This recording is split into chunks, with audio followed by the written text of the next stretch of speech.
Monsieur Greff. Er drückt nicht, weil es um ihn geht. Ah ja, ich muss doch die meiste drücken, oder?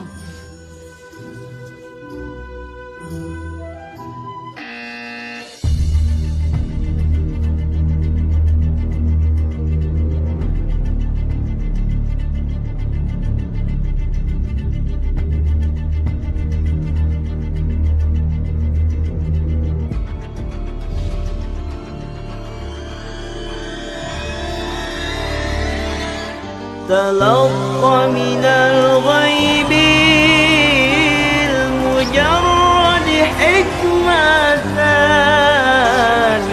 لا أمطرت في الخافقين